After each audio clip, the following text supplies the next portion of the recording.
minta semua anak-anak ibu untuk membaca dulu materinya sedikit, oke? Baiklah semua anak-anak, ibu minta untuk membaca bukunya terlebih dahulu ya, pahami materinya. Jadi baru kita mulai masuk ke materi pembelajarannya kemana, oke? Fokus ya anak-anak, yang kita lakukan di fokus tadi sama-sama. Baca bukunya semua ya anak-anak, fokus. Ibu lihat kamu ada masalah? Kalau ada hal yang kamu pikirkan tidak apa-apa, tapi tetap berusaha untuk semangat belajar ya. Kamu boleh. Sekarang kita mulai belajar ya. Ini kenapa berbicara? Ibu suruh apa tadi?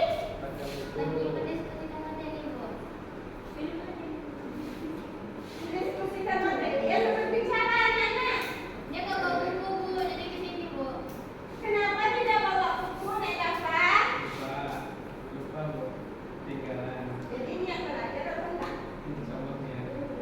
Ah, di sini kita udah belajar tentang impian berusaha.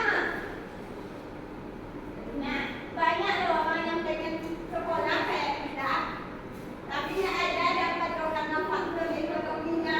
Sementara kamu nak udah dapat buku di sini, dibiayai, pakai baju sekolah sama-sama, nggak ada kekurangan sedikit pun. Apa lagi masalah terkendalanya coba?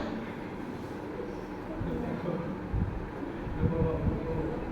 Nah, sekarang ibu mau tanya, niat ke sekolah nggak? Nah, karena ada buku, ibu tinggal ya buku ibu ya, biar paham akan materi. Nah, sekarang anak-anak fokus. Fokus. Tadi kita udah janji ya untuk fokus. Kembali ke materi.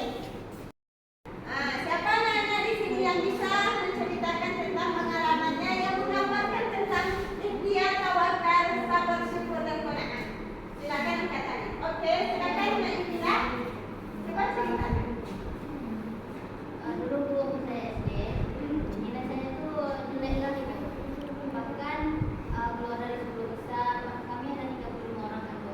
Nah, di situ tuh saya peringkatnya tuh orang 15, 20, jadi dibilang sama kakek kalau saya itu bodoh.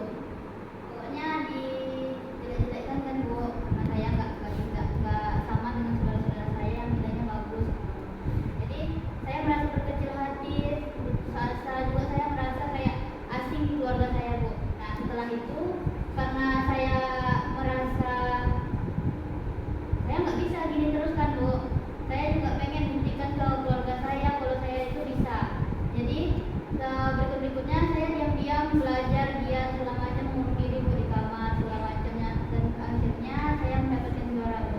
Alhamdulillah. Berarti kamu udah berhasil lah ya. Alhamdulillah. Nah, anak-anak, dari kisah Yumila tadi dapat kita pahami bahwa dia pertamanya kan kayak diasingkan dari keluarga karena nilainya begitu rendah.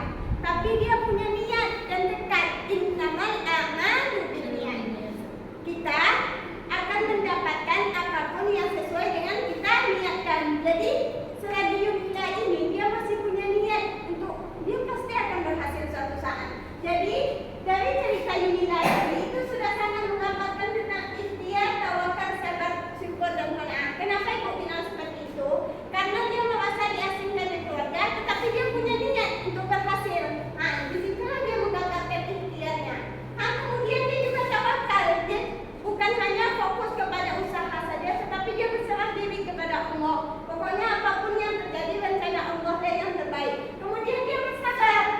Dia bersabar dengan akan hasil yang akan datang. Kemudian dia syukur kalau menghasilkan yang baik, alhamdulillah. Kalau yang tidak, mungkin bisa dilanjutkan, mungkin bisa diulang lagi tahun besok.